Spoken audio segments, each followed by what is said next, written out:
Välkomna till den här föreläsningen ikväll, 25 november, Sveriges arkitekters Stockholmsförening. Idag har vi internationella gäster från Finland och den här föreläsningen av allt arkitekter kommer hållas på engelska. Och mitt lilla intro lyder som följer. They come from the north and are pioneers in using CLT wood in their architectural structures. Tonight I have the pleasure of welcoming international architects and guests Hanna-Maja Tervo and Ville-Pekka Ikola from Alt Architects. Alt Architects is a recognized architectural firm whose work has been presented and published internationally at the Venice Biennale and the Esd Architecture Gallery in Berlin, to mention a few. Based in Oulu, in northern Finland, Alt are the architects behind the first school in CLT wood in Tupala, Finland, which has won the Wood Prize in Finland and been nominated for the Finlandia Prize of Architecture. The stage is yours, Hanna-Maja and Ville-Pekka. Tervetuloa. Kiitos, kiitos.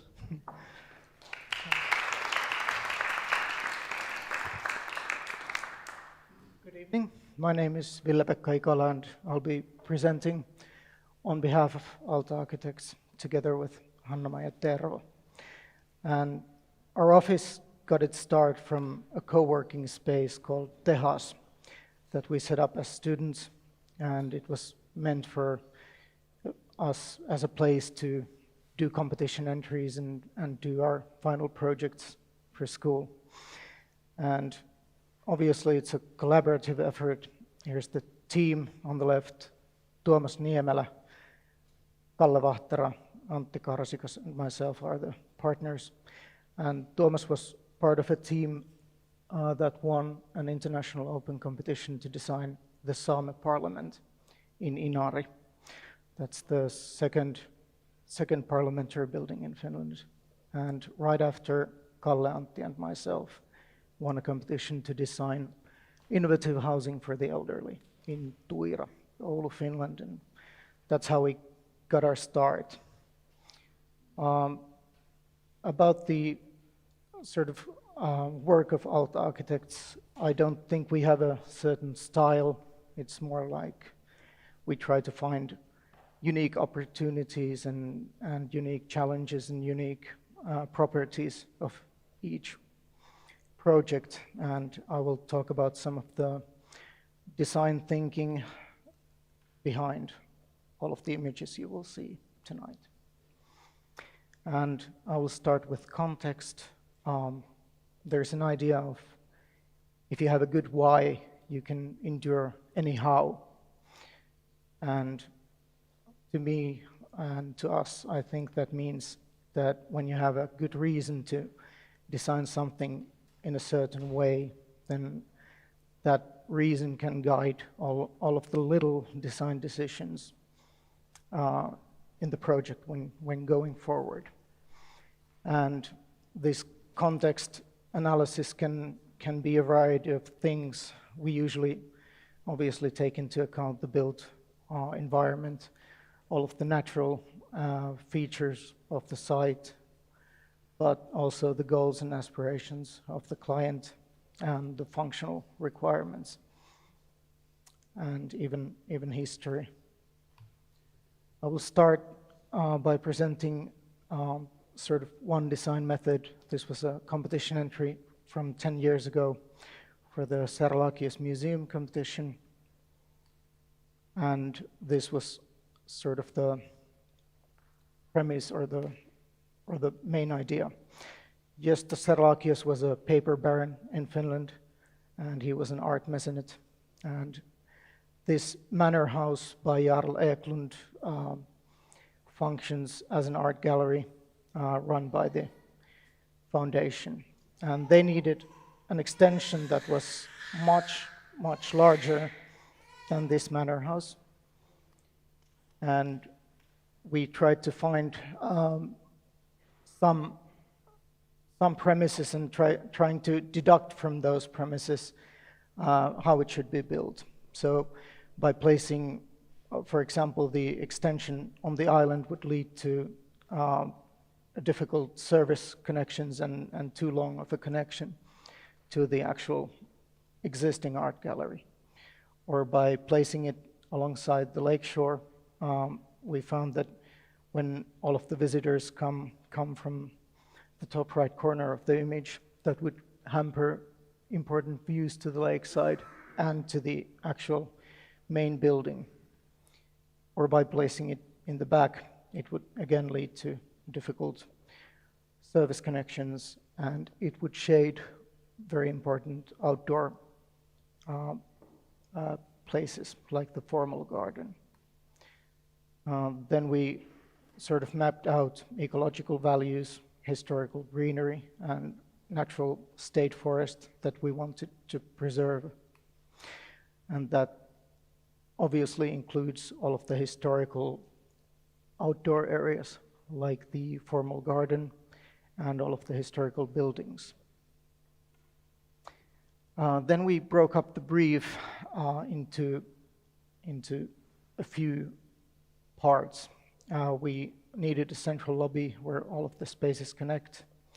We wanted the restaurant to face towards the entrance and towards the lake views. And also we needed a connection to the old manor house, and we decided that it would function best as an underground art gallery. And by placing active spaces towards the yard that was formed by the existing historical buildings, we felt that that would be a nice place for evening events. And there was a sauna in the brief, and that found its place on the island. And so here the design starts to take shape. It has a simple character towards the cultural environment, and it completes the yard space. But the gallery spaces start to get a more organic character towards the forest. And also we took into account vistas, the natural light. For example, the sauna is very private on the island, getting views to the lake and evening sun. And the event spaces that are used in the evening would get the evening sun as well, while gallery spaces would receive the scattered northern indirect light. And the active spaces like the lobby and restaurant are enjoying the daytime natural light. And here's the situational drawing of our proposal. It is starting to take shape, completing the group of buildings existing on the site. And the plan of the ground level floor, you can see the restaurant welcomes the visitors and greets them as they leave. The lobby space opens up towards the old manor house, and after ticketing, people are sort of transported into the galleries with an almost ritualistic long ramp descending into the gallery spaces that open up into different views of the forest. Here's one image of the simple character towards the historical building and the historical gardens. And this would have been the gallery spaces. And finally, the ramps that you can just see the old manor house from the lobby upstairs and maybe continue your journey into the underground galleries and connect to the existing manor house underground gallery spaces that are there. This was the first build project of our office. This was the competition win, and it was built in 2011. And the site was in Tuira, which is north of Oulu city center proper, just north of the river delta. And Tuira is an area where many of the buildings are from the 60s and 70s. They're 8 to 9 stories high.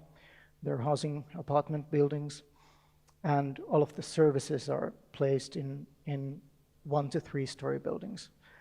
So we sort of took this typology of buildings and used it to get really a starting point for the design.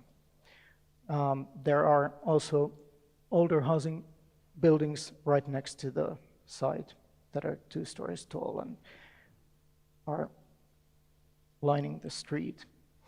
And so we made this idea of using typology of Tuira and breaking up the brief again into private residences, which are privately owned and people live very independently in them. We placed them in this tower and placing the assisted living unit in this 2-story part felt sort of right for the typology of the part of the city. Then we wanted to continue the rhythm of the street where the 2-story housing buildings are lining the Valtatie street. We did this by carving outdoor spaces into the 2-story mass, and by this maneuver we could get separate courtyards that are safe and suitable for different functions and continuing the built image of the street. We also sculpted a little bit of form inside the building. We tried to get rid of long hallways and institutional feeling for the elderly people. And by connecting these, getting rid of hallways and connecting them to the outdoors, we felt we could make a nicer place for people at the assisted living units. And finally, outdoor connections were quite important in guiding the design. Here is an image from the competition phase, how it sits alongside Valtatie, completing the residential towers as well as the streetscape. This is what it looks like when built, and the interior image from the assisted living unit, ample natural light and views all the way to the core. And here's the end result, lining the Valtatie street, so it sort of hides the tower and completes this texture of the city. Another project was Vaala Comprehensive School, and here we found architectural identity from local history. Port of Oulu was once one of the main harbors for international wood tar trade in the Gulf of Bothnia. And this tar was burnt in tar pits in the north of Finland, in the forests, and the barrels were transported via the Oulu River. And this municipality and this site was alongside this route of the wood tar historically. So we got this idea of tarred wooden wedges, and they would form schoolyards between them and a plaza, because there was a library that would stay in its place, and we wanted to connect the new comprehensive school with the gymnasium that would stay there too. And this is an image of how the building sits on its place, forming the entrance plaza to the main entrance. This is from the schoolyard. We had this idea of these wooden wedges meeting at the center and forming a void that becomes the lobby and the central space, dividing all the traffic and working as the school restaurant at the same time. This is another image of where the wedges meet and form an entrance between them. The facade is sort of a living facade. It's composed of tar-treated spruce boards and bent sheet steel profiles that are of significant colors.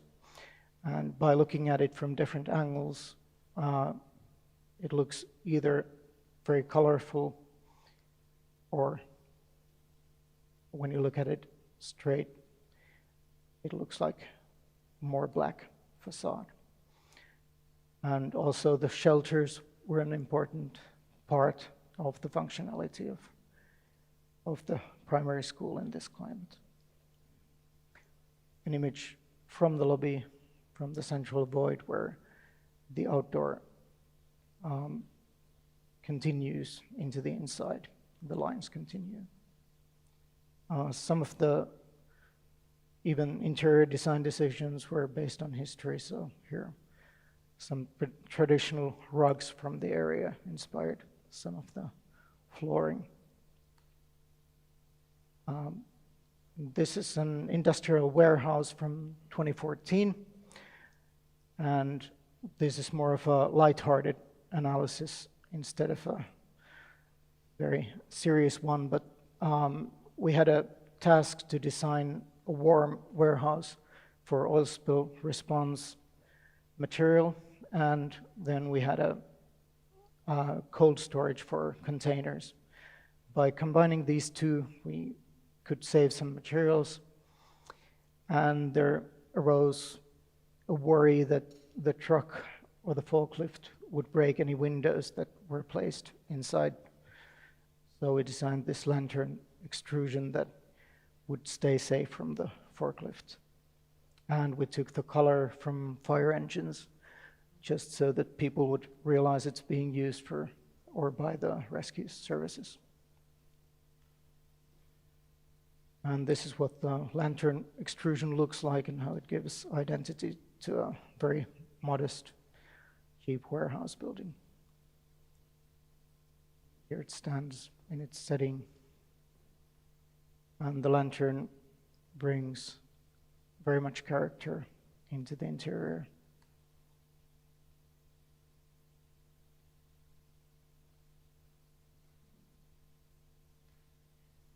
Neymar Rantatalo School is one of the more widely known works, and this takes context from architectural history of the region.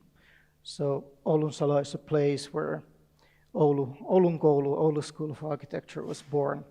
It was an architectural movement in the 1980s and 1990s, and it's sort of a counter movement to academic modernism of the era. And it's different from postmodernism in a way that it's very regionalistic, and it's red brick architecture and handmade buildings and rooted in local tradition. And one of the main works of that era is Oulunsalo Town Hall by NVV architects Kari Niskasaari, Reija Niskasaari, Karlo Viljanen, Ilpo Väisänen, and Jorma Öhman. This is an iconic building in the area, and you can see here that it has these traditional elements, but it's not historicism in itself. Another example is Pitkäkangas School from Oulu by Heikki Taskinen and Martti Karsikas. Finally, an interior image from Myllöjä Parish by Juha Pasanen and Lasse Vahtera. So these are just to provide context for how the building we designed looks.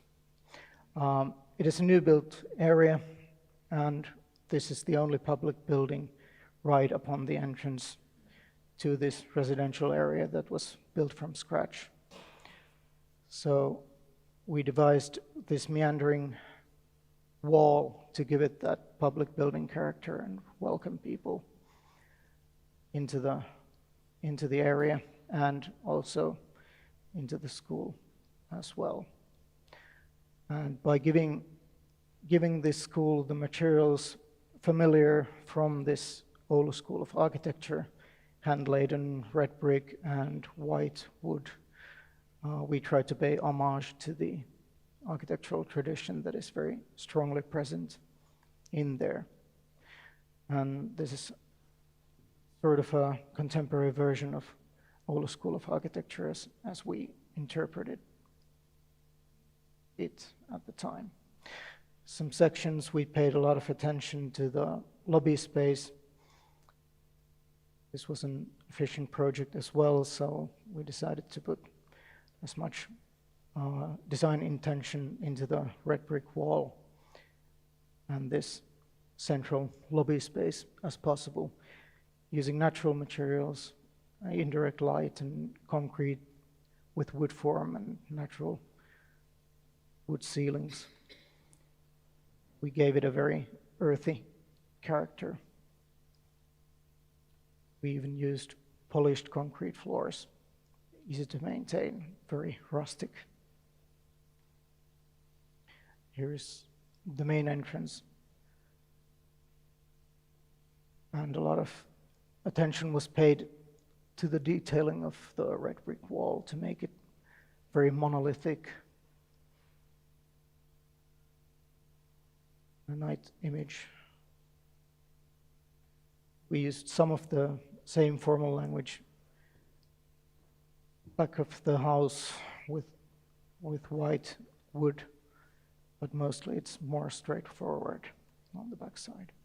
We had this little project yard there that is engulfed by the meandering red brick wall.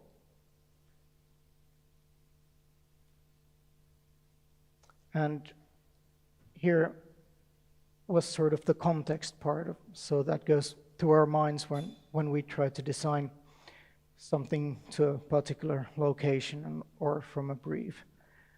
Chapter 2, layering, we're going to present some repairing and extending architecture projects. I'm going to welcome Hanna-Maja Terva up on the stage.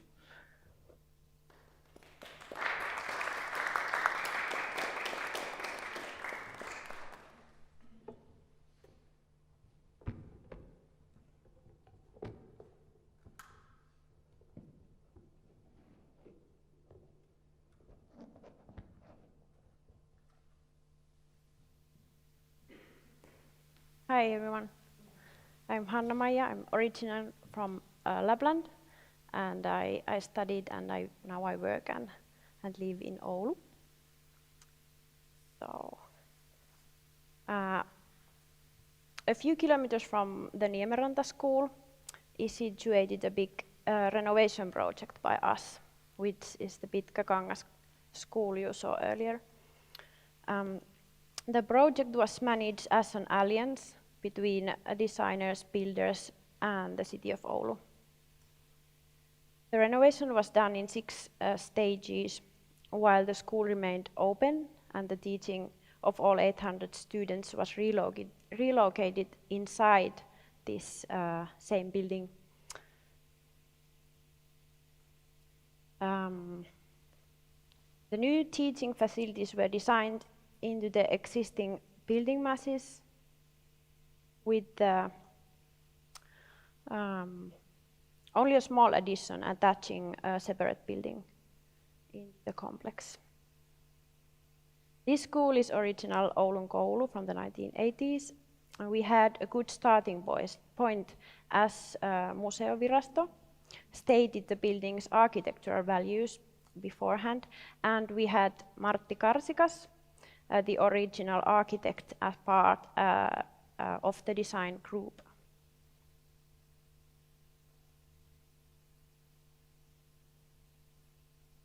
The brick, bright colors and interesting materials with textures were used in the central spaces and the central corridors of the teaching wings. Where teaching spaces have been made more open, brick and colors are suggesting the central corridor as the gathering area for the children. The classrooms are white and simple as before to give a calm background for the children and the staff. Here you can see it in the back. The project lasted for a few years, and the teaching areas have different stages of openness depending on the use and on how the discussion of open teaching spaces was changing during the process. That's quite an interesting discussion. We have spaces divided by curtains and closed spaces for smaller groups here, and this is for the smaller children. This area, you can see side. Then we have classrooms divided by the small group spaces and these shared wet spaces between them. Also, architecture was considered especially on the second floor, where high central corridor is concerned, and turned into a group workspace itself. So here also we used the folding doors to separate the old classrooms from the central corridor, and always two bigger ones together. And here is an example of the upper parts of the old building. The arts and crafts have been moved together in the same wing, and here the classrooms open to the central area by double doors. The old auditorium was turned into the music room. And the Artec furniture of the lunch hall was restored and is as new. So good quality wooden furniture can endure 35 years of teenagers, so that you know. The addition was designed as an architectural infusion between the 1983 part and 1997. So another example of this kind of layering is the training school for teacher students of the University of Lapland, and it sits in a block in a central location in Rovaniemi. The site is quite small for a school, and a big design challenge was to add more room for the children from 7th to 9th grade. Some of the spaces found their place inside the existing brick constructions from the 1950s and 1990s.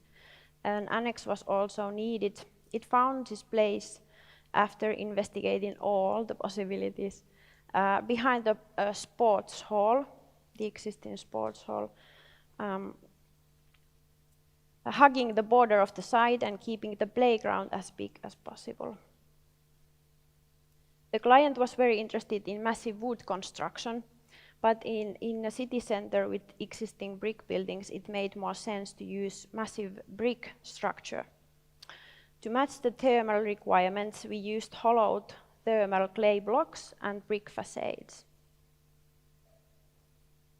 Esd Extension.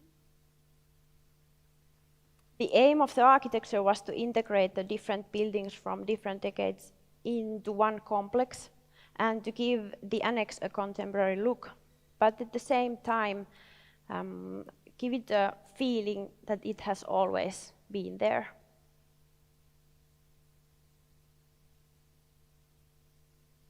The vertical windows have the proportions from the existing buildings. Also, old windows were kept and reused. A fusion between yellow brick and yellow mortar finish and zinc facades ties the annex to the whole. In the interior, natural and cold materials and colors were used.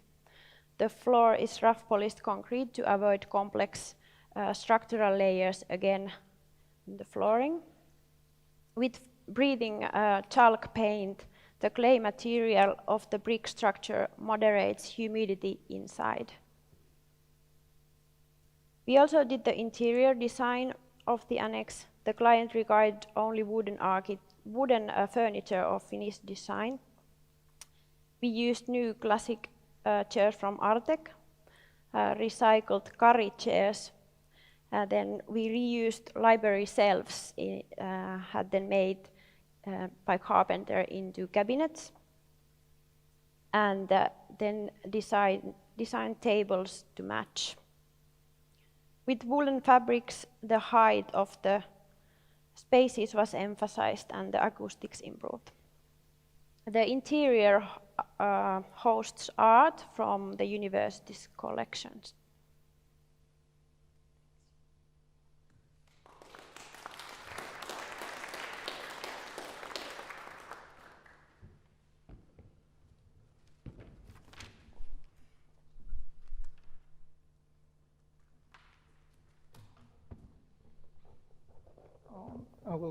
continue with one more extension,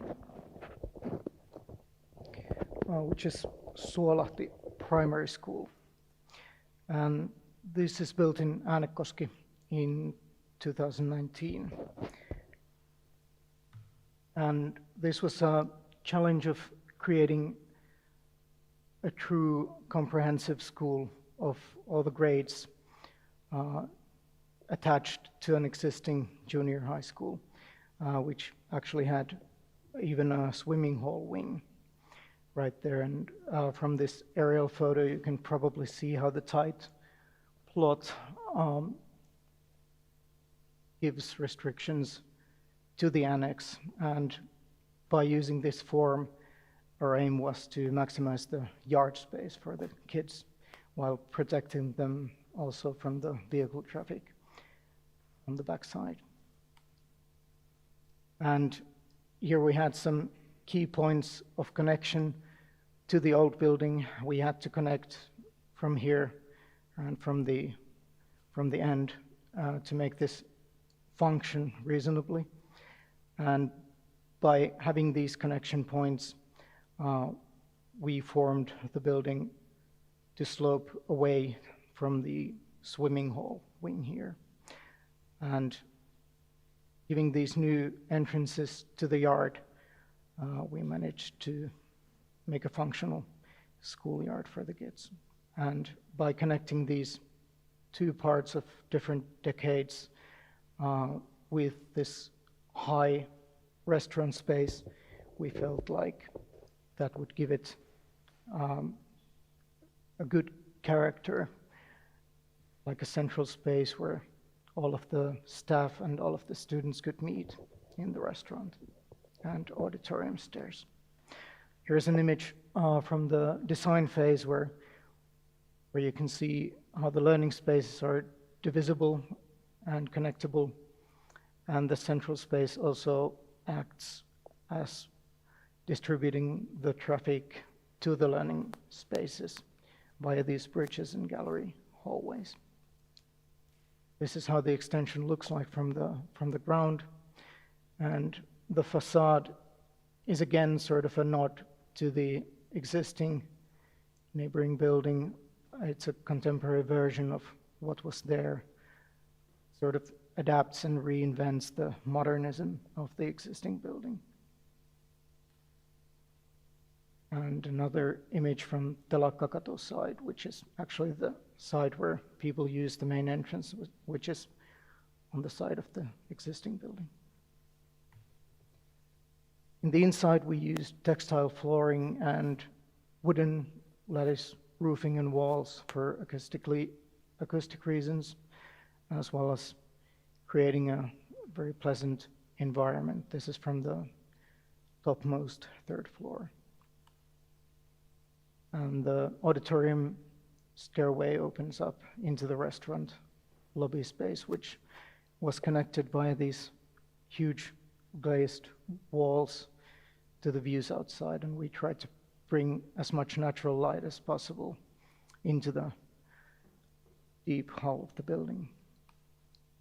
And here's a final image from the inside. The auditorium staircase is very central in this, and all of the bridges connecting different floors and levels to the old building. So I have a few more projects and a thought that I might like to explain about our design thinking.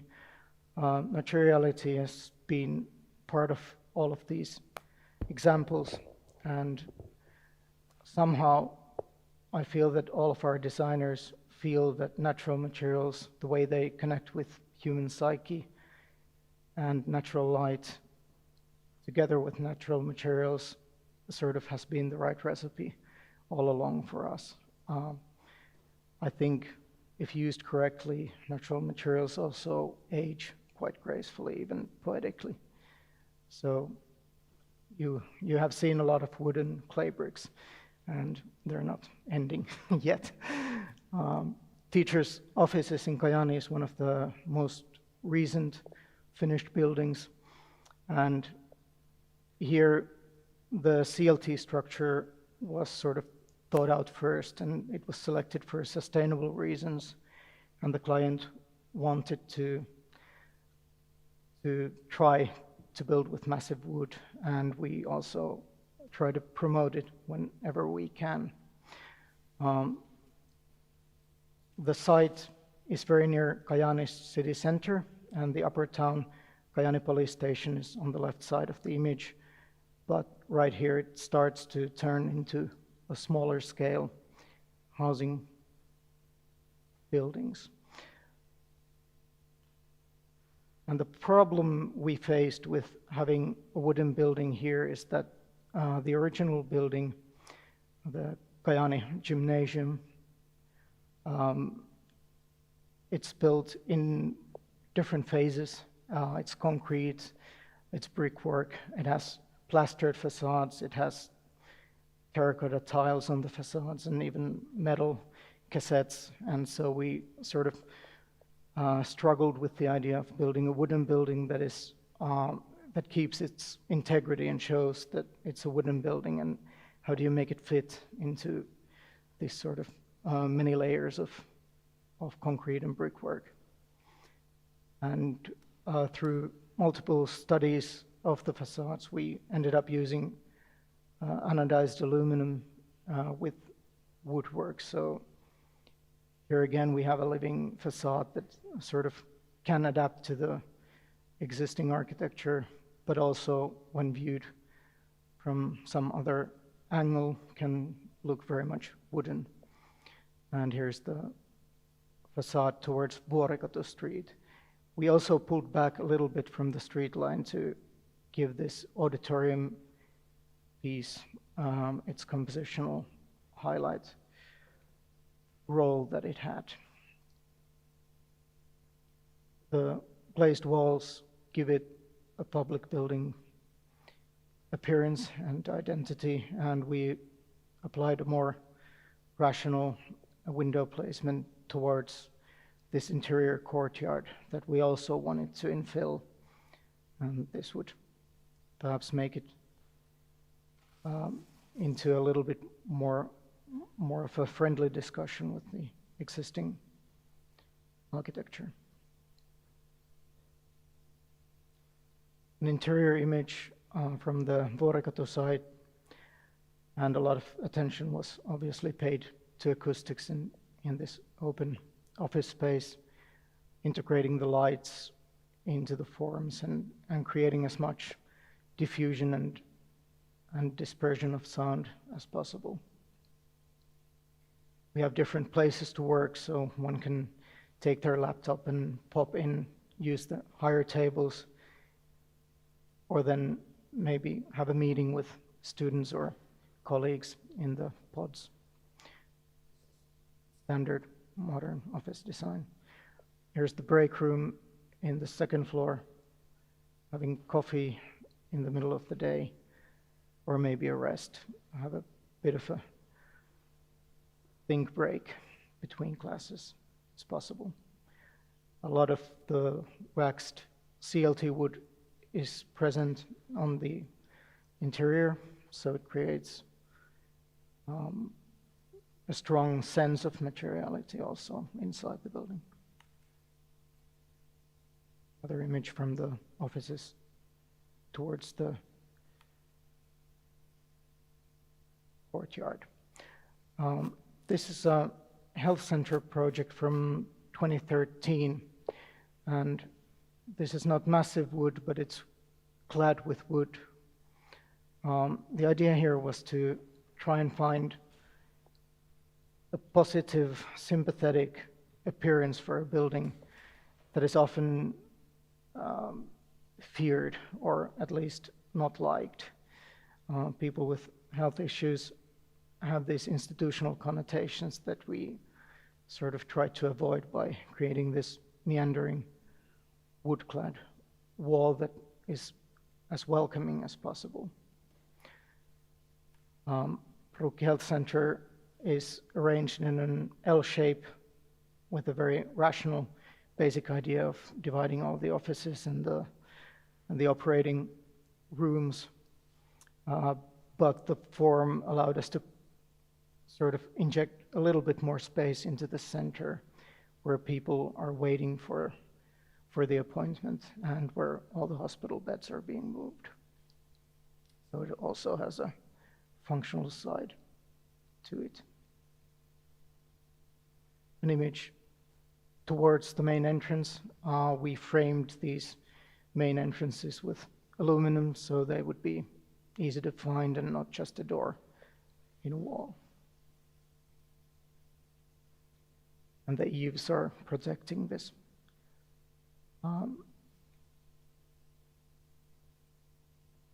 Wooden walls. The same frame continues inside in the main hallway. And a dental office from the same building. Lehtikangas Kindergarten, School and Library. This was a complex building. It was designed for about 1,000 people. It has a regional library, a very large comprehensive school, and a kindergarten for 200 kids. So this was mostly about how to find some architectural element that can connect and sort of survive all these different functions and the huge building. We devised this canyon that cuts this building in half, creates a place where people can gather and meet, and it's open for the public. You use the library from this canyon. It also creates a powerful entrance to the building as well. And this gray brick, double brick, was specially made for this project together with the manufacturer to enable these curved walls and still create like a strong horizontal character.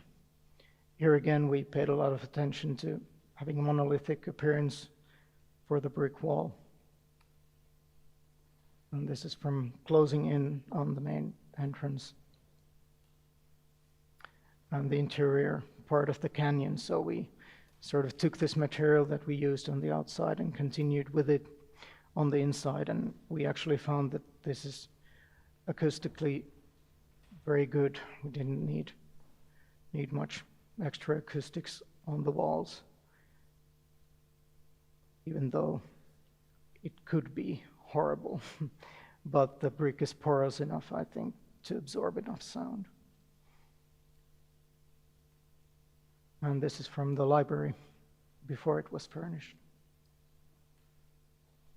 All of the learning environments were grouped around these central spaces, and they could be opened up or divided with these folding walls to support different group sizes.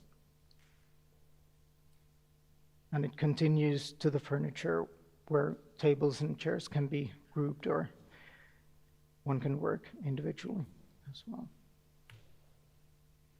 The kindergarten yard here, these tubes are outdoor connections for the second floor of the kindergarten, so they can access the yard straight from their home cells. This was a fun project where I just aimed to show that basically any amount of material or even waste can be a fun starting point. This had a lot of makers, and we're not responsible for the event, but we helped in putting it together. So Ilalato Art Project was reclaiming a parking space for 1 or 2 nights in 2013. We used these paper roll cores, designed an archetypical shed shape, then just added a few party lights and some musicians, and built it by our very own and others, and then sort of used it to make and share music for a night, and it was quite a fun event. and the parking space was reclaimed back for cars shortly after. I will end with Tuupola Kindergarten and School, and like Louise mentioned, this is Finland's first CLT school, and now a lot of them are being built, so it wasn't the last project of its kind. We aimed for an intermediate scale between 1950s junior high school, which is the very slim L-shaped building, had a lot of floors, and that stayed in use. And then right here, there was an outdoor museum that had these traditional log buildings from the 1800s. And so we tried to sort of make an efficient building connected with the scale of a school building to the existing school, but breaking up the scale with the form, the shape of the building, as well as these shelters and outdoor storage units towards this outdoor museum part. Here you can see how the existing schoolyard is connected gradually towards where the smaller children go to school.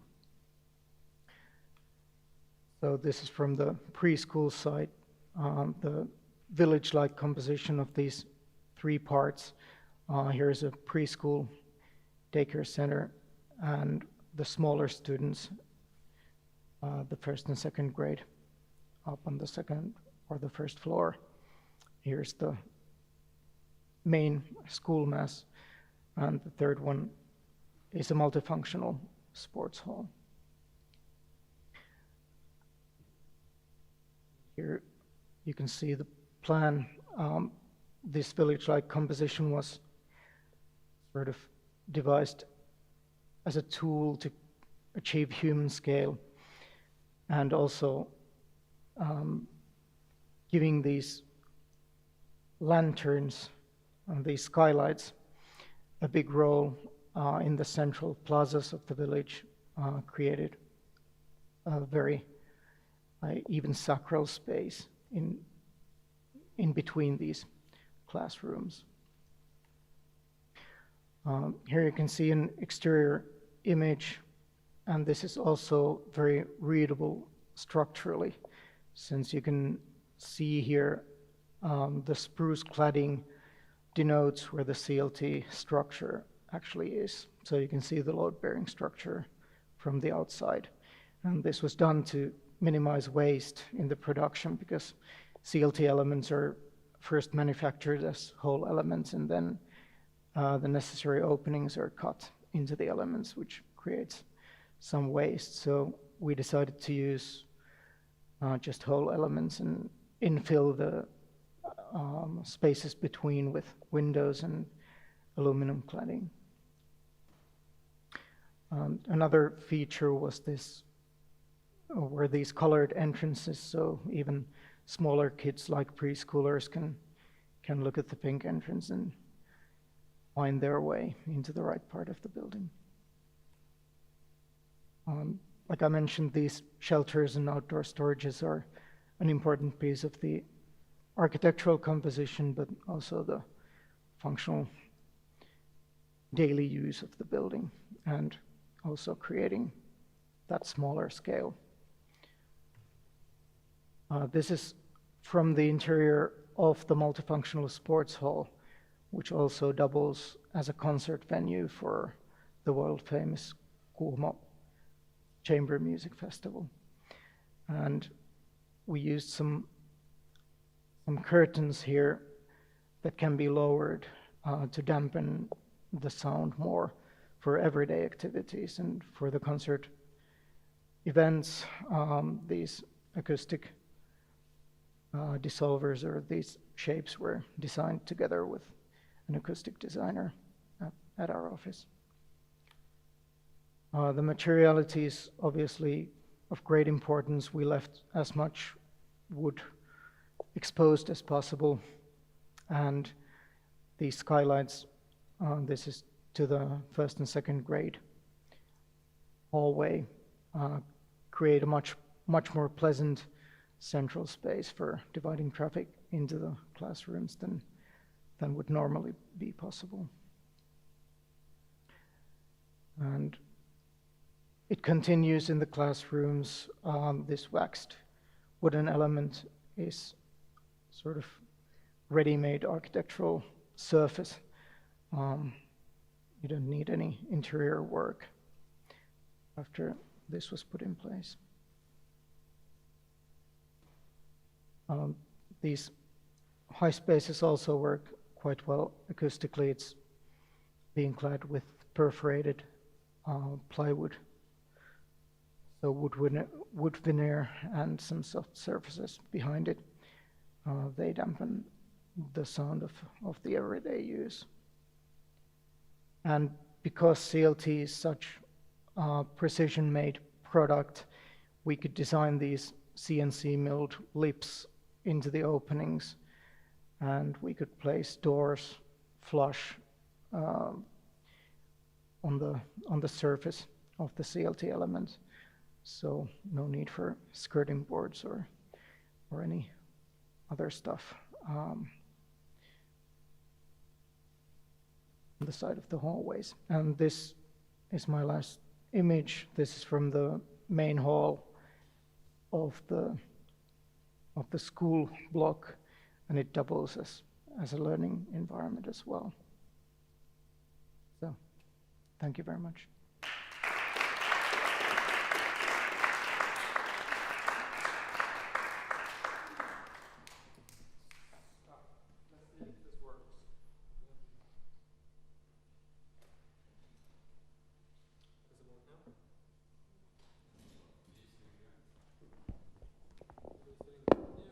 Nu lyser grönt. Tack så mycket. Thank you very much. Beautiful projects. I don't know if anyone has been into Alt's webpage, but it has a very beautiful introduction that relates a lot to what you started with talking about today, relationship to nature. And I was just wondering, I'm going to start off with 2 questions, and then I'll let the audience in as well. And you want me to stand here, Louise? So if I give you 2 questions, you can choose which one you want to answer. Sounds good. Yeah. The first one is, why do you think your relationship between architecture and nature is so strong? Because you talk so much about the integration between outdoor and indoor and materiality. That's the first question. So it's more of a, why do you think you have that interest?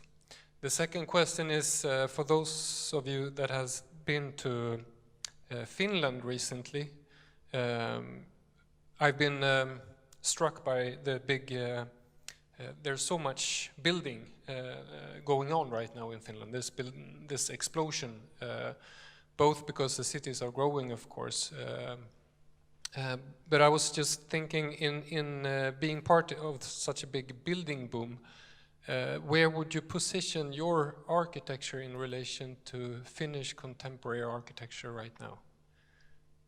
So those are the 2 questions.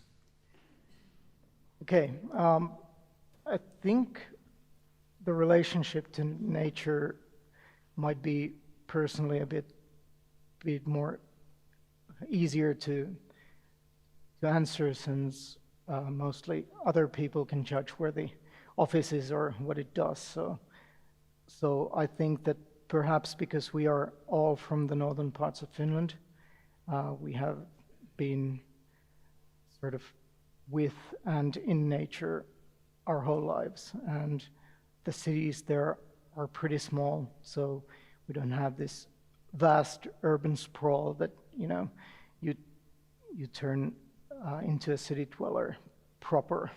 So Oulu is a city, obviously, but it's not such a big city that you can go outside and be in a forest in 5 minutes biking or walking. And the other, which is maybe a bit more pragmatic reason, is I think in the north of Finland, the level building and sort of the requirements for architecture are such that we are unable to design this finesse of details and sort of think about materials meeting in exact points and surfaces that are exclusive or architecture of that sort. So we have sort of found a niche in that we take robust materials that are pretty cheap and quite natural and try to build with basic blocks what we can, given restrictions. It's very interesting. Okay, so I'll let the audience in. Do we have any questions?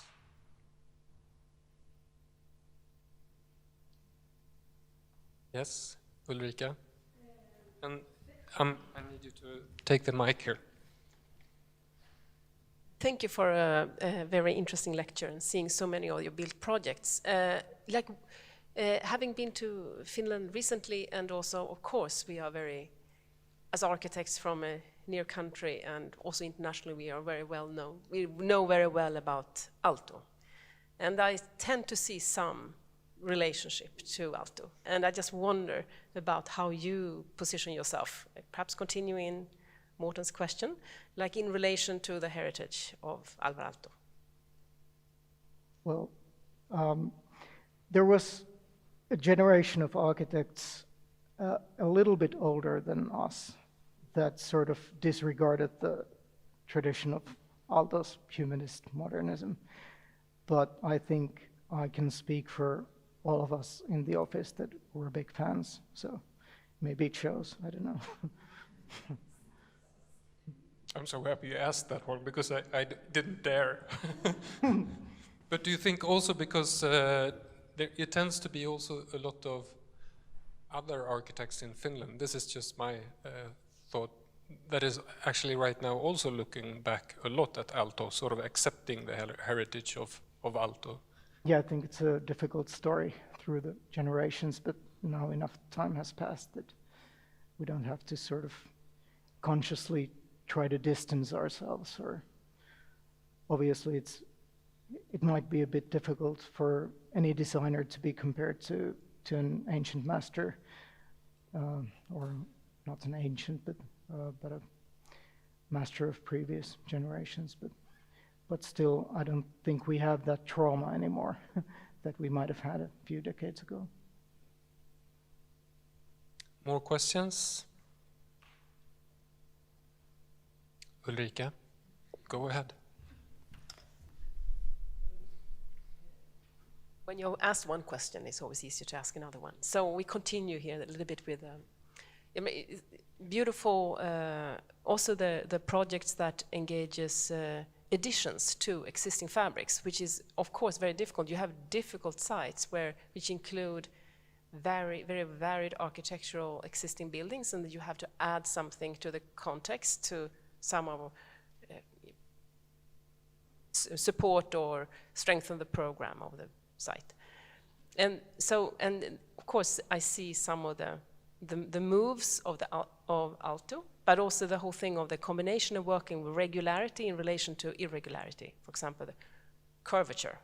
And I wonder if it is it that which allows for a negotiation between the kind of the varied architectural buildings on the site, or what allows for the negotiation, do you think? And because it's, yeah, did you understand what I mean? Hopefully. So sort of rephrasing is that your question is whether this form and using irregularity and regularity helps in binding these extensions to the original building. Yeah.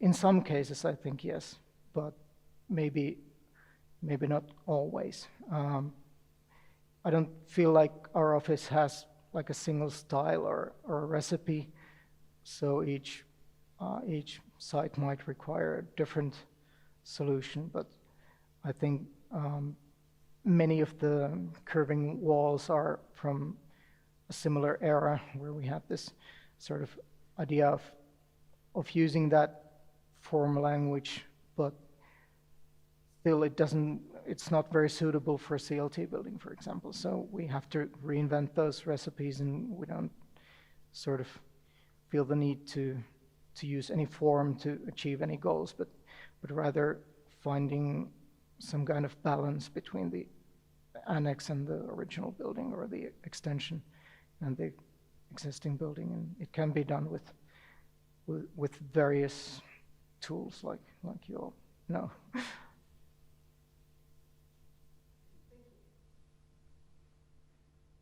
But do you think your choice of material comes from site or from form? I think it's both, and depending on the context, which comes first. I think mostly we try to solve these programs, issues of functions and how the service works into a building and which spaces connect to which.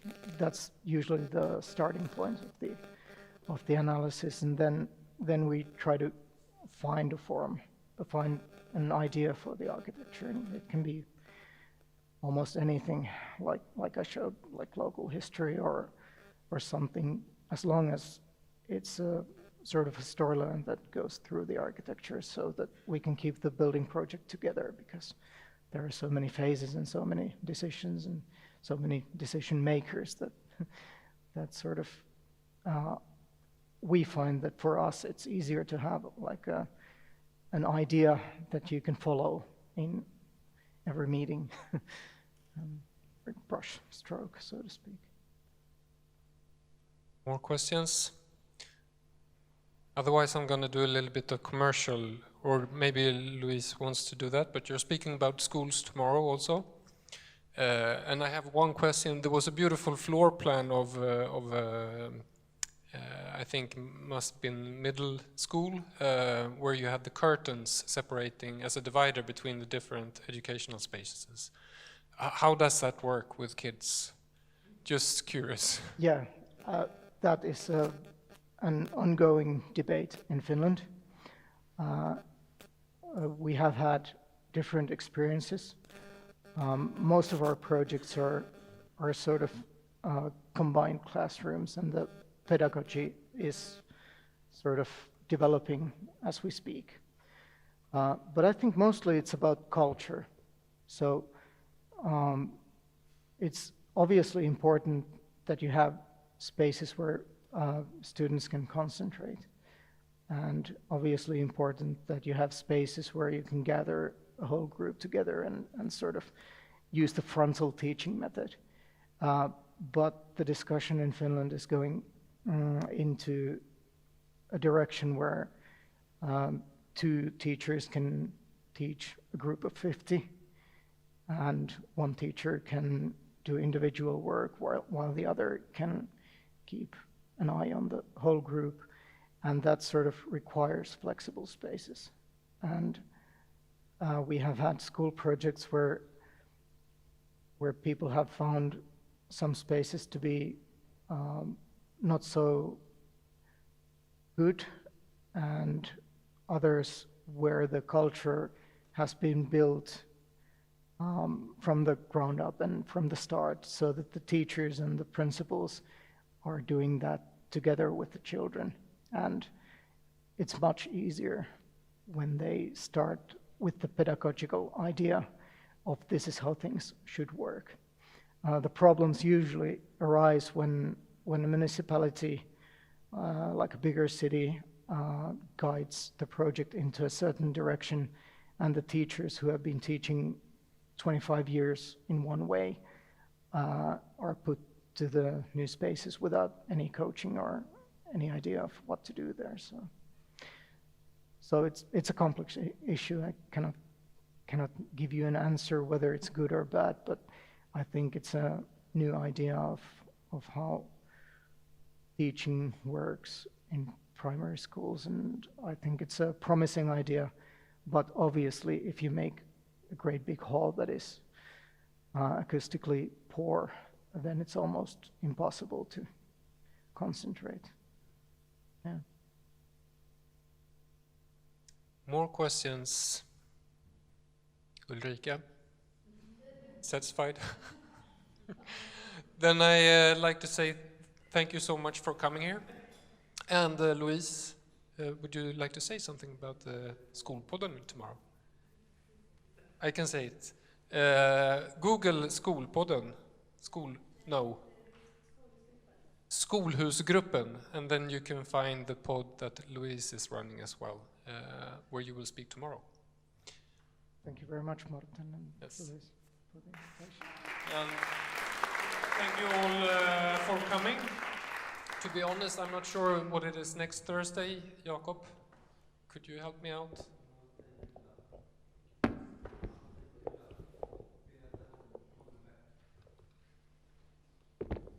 Ante Kule Beate Holmenbäck från Oslo.